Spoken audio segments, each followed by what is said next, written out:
এখন শুনবেন আজকের গুরুত্বপূর্ণ খবরের শিরোনাম।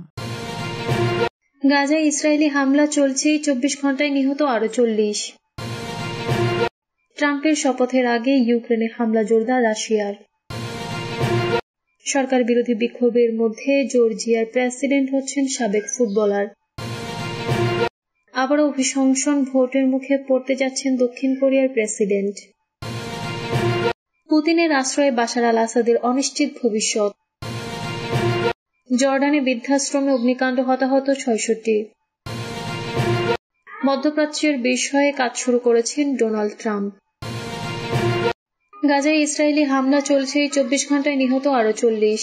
গাজা উপত্যকায় ইসরায়েলি বাহিনীর বর্বর হামলায় বৃহস্পতিবার ভোর থেকে শুরু করে শুক্রবার ভোর পর্যন্ত 24 ঘন্টায় কমপক্ষে 40 ফিলিস্তিনি নিহত হয়েছেন। আহত আরো হয়েছেন 98 জন।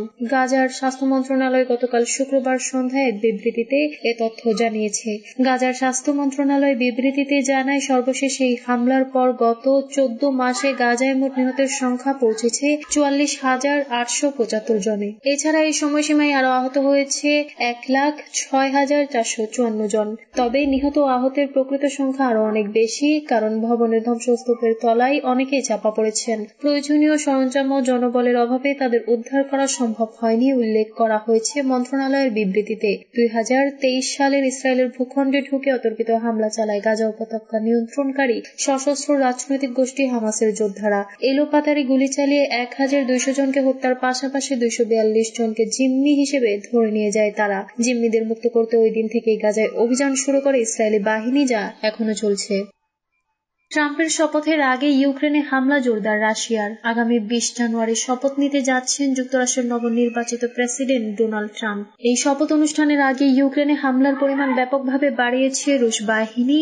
উদ্দেশ্য, ক্ষমতা গ্রহণের পর ট্রাম্প যেন ইউক্রেনকে বাইডেন প্রশাসনের মতো সহায়তা না করে সেই বার্তা দেয়া। সংবাদ মাধ্যমের প্রতিবেদন থেকে জানা গেছে, গত 5 নভেম্বর মার্কিন প্রেসিডেন্ট নির্বাচন অনুষ্ঠিত হয়। এরপর ইউক্রেনে হামলার পরিমাণ দ্বিগুণ বাড়ায় রাশিয়া। বর্তমানে সেই আরো ব্যাপকভাবে বাড়িয়েছে রুশ বাহিনী। রুশ প্রেসিডেন্ট ভ্লাদিমির পুতিন বলেছেন, ডোনেৎস্ক এবং লুহানস্ক পিপলস রিপাবলিক, খেরসন এবং ঝাপোরিঝিয়া অঞ্চল থেকে ইউক্রেন বাহিনীকে অবশ্যই সরে যেতে হবে। পুতিন আরো বলেন, যত তাড়াতাড়ি কিয়েভ ঘোষণা করবে তারা এই সিদ্ধান্ত গ্রহণ করতে প্রস্তুত এবং তারা ন্যাটোতে যোগ দেওয়ার পরিকল্পনা বাদ দিয়েছে, তখনই আমাদের পক্ষ থেকে যুদ্ধবিরতি এবং আলোচনার নির্দেশ আসবে।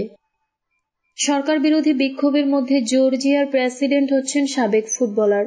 যুক্তরাজ্য ভিত্তিক ম্যানচেস্টার সিটি ফুটবল ক্লাবের সাবেক ফুটবলার মিখাইল কাভেলাশভিলিকে জর্জিয়ার প্রেসিডেন্ট হিসেবে নিয়োগ দিতে যাচ্ছে দেশটির পার্লামেন্ট। জর্জিয়ার বিভিন্ন শহরে ইউরোপীয় ইউনিয়ন পন্থীদের বিক্ষোভের 16 দিন পর দেশটির পার্লামেন্ট আজ শনিবার এ নিয়োগ চূড়ান্ত করছে। যুক্তরাজ্য ভিত্তিক ম্যানচেস্টার সিটি ফুটবল ক্লাবের সাবেক ফুটবলার মিখাইল কাভেলাশভিলিকে জর্জিয়ার প্রেসিডেন্ট হিসেবে নিয়োগ দিতে যাচ্ছে দেশটির পার্লামেন্ট। জর্জিয়ার বিভিন্ন শহরে ইউরোপীয় ইউনিয়ন পন্থীদের বিক্ষোভের 16 দিন পর দেশটির পার্লামেন্ট আজ শনিবার এই নিয়োগ চূড়ান্ত করেছে। 53 বছর বয়সী মিখাইল কাভেলাশভিলি ক্ষমতাসীন জর্জিয়ান ড্রিম দলের সাবেক পার্লামেন্ট সদস্য। প্রেসিডেন্ট পদের জন্য তিনি একমাত্র প্রার্থী। প্রধান 4টি বিরোধী দল কাভেলাশভিলিকে প্রত্যাখ্যান এবং পার্লামেন্ট বর্জন করেছে। তাদের অভিযোগ, অক্টোবরে অনুষ্ঠিত নির্বাচনে কারচুপি হয়েছে। পশ্চিমাপন্থী হিসেবে পরিচিত জর্জিয়ার বিদায়ী প্রেসিডেন্ট সালোম জোরাবিচভিলি এই প্রেসিডেন্টের নিয়োগের উদ্যোগের নিন্দা জানিয়েছেন। কাভেলাশভিলি নির্বাচিত হওয়াকে প্রতারণা হিসেবে উল্লেখ করে জোরাবিচভিলি বলেছেন, তিনি জর্জিয়ার একমাত্র টিকে থাকা বৈধ প্রতিষ্ঠানের হাল ধরে রেখেছেন। জর্জিয়ার প্রধানমন্ত্রী ইরাকলি কোবাখিদজে অভিযোগ করেছেন, প্রেসিডেন্ট জোরাবিচভিলি জর্জিয়ার স্বার্থ ক্ষুণ্ণ করার চেষ্টা করছেন। তিনি জোরালোভাবে বলেছেন, 29 ডিসেম্বর মেয়াদ শেষ হলে প্রেসিডেন্ট জোরাবিচভিলিকে পদত্যাগ করতে হবে। গতকাল শুক্রবার কোবাখিদজে এ ব্যাপারে বলেন, আমাদের রাষ্ট্রীয় প্রতিষ্ঠানগুলো খুব শক্তিশালী, সুতরাং পরিস্থিতিকে পুরোপুরি নিয়ন্ত্রণে আনার ক্ষেত্রে আমাদের নিশ্চিতভাবেই কোনো জটিলতা পোহাতে হবে না। আবারও অভিশংসন, ভোটের মুখে পড়তে যাচ্ছেন দক্ষিণ কোরিয়ার প্রেসিডেন্ট।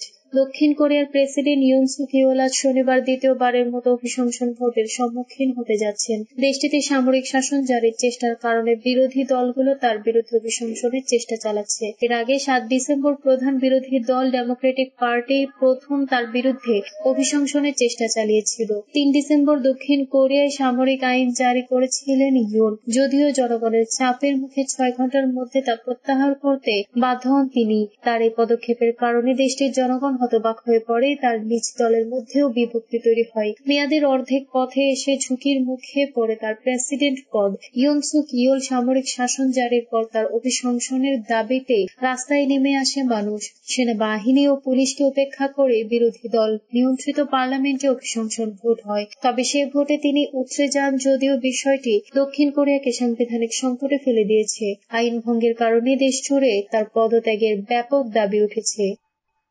পুতিনের আশ্রয়ে বাশার আল আসাদের অনিশ্চিত ভবিষ্যৎ। নিজের লোকদের শেষ কোনো বার্তা দেওয়ার সুযোগ পর্যন্ত দেয়া হয়নি। এর আগেই সরিয়ে নেওয়া হয়েছিল সিরিয়ার ক্ষমতাচ্যুত প্রেসিডেন্ট বাশার আল আসাদকে। দেশটির একটি বিমান ঘাঁটি থেকে পালিয়ে যাওয়ার সময় কেউ যাতে তার অবস্থান শনাক্ত করতে না পারে সেজন্য বিমানের ট্রান্সপন্ডার ইচ্ছাকৃতভাবে বন্ধ করে দেওয়া হয়েছিল। দেশ ছাড়ার কাজটি এতটাই গোপনে করা হয়েছিল যে ব্যাপারে নিজের ভাইকেও কোনো কিছু জানানো হয়নি। 1 দশক আগে যখন গৃহযুদ্ধে প্রায় পরাজয়ের মুখে তখন রুশ সামরিক শক্তির হস্তক্ষেপের শেষ রক্ষা হয় স্বৈরশাসক বাশার আল আসাদ সরকারের। গৃহযুদ্ধে তিনি বিদ্রোহীদের সহিংসভাবে দমনের চেষ্টা করেন, তবে এবার বিদ্রোহীরাই উল্টো দেশ ছাড়া করেছেন তাকে। আর যোদ্ধারা সিরিয়ার রাজধানী দামেস্কে ঢোকার সময় আসাদকে পালিয়ে যাওয়ার রাস্তা তৈরি করে দিয়েছিল তার ঘনিষ্ঠ মিত্র রাশিয়া। জর্ডানে বৃদ্ধাশ্রমে অগ্নিকাণ্ড, হতাহত 66। মধ্যপ্রাচ্যের দেশ জর্ডানে একটি বৃদ্ধাশ্রমে অগ্নিকাণ্ডের ঘটনায় 66 জন হতাহত হয়েছে। এর মধ্যে 6 জন নিহত হয়েছে। আহত হয়েছে আরো 60 জন। আহতদের মধ্যে 5 জনের অবস্থা গুরুতর।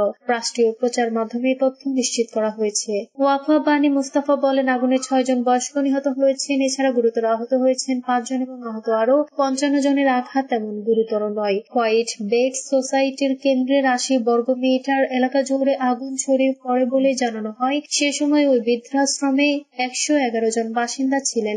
সামাজিক উন্নয়ন বিষয়ক মন্ত্রী জানিয়েছেন, যাদের সেখান থেকে উদ্ধার করা হয়েছে তারা সবাই নিরাপদে রয়েছেন। কি কারণে এই দুর্ঘটনা ঘটেছে সে বিষয়টি তদন্ত করা হচ্ছে বলেও জানানো হয়।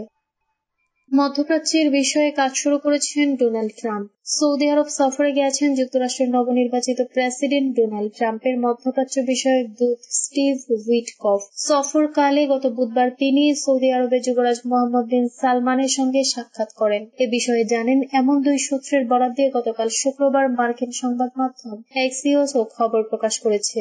আগামী 20 জানুয়ারি যুক্তরাষ্ট্রের প্রেসিডেন্ট হিসেবে শপথ নেবেন ট্রাম্প। তিনি আবারও মধ্যপ্রাচ্য বিষয়ে তার জ্যেষ্ঠ উপদেষ্টাদের একজন হিসেবে বেছে নিয়েছেন মাসাদ বুলসকে। বুলস তার মেয়ে টিফানির শ্বশুর। বুলস এ সপ্তাহে কাতারের প্রধানমন্ত্রী মোহাম্মদ বিন আব্দুল রহমান বিন জসিম আল থানির সঙ্গে সাক্ষাৎ করেছেন বলেও খবর প্রকাশ করেছে এক্সিওস।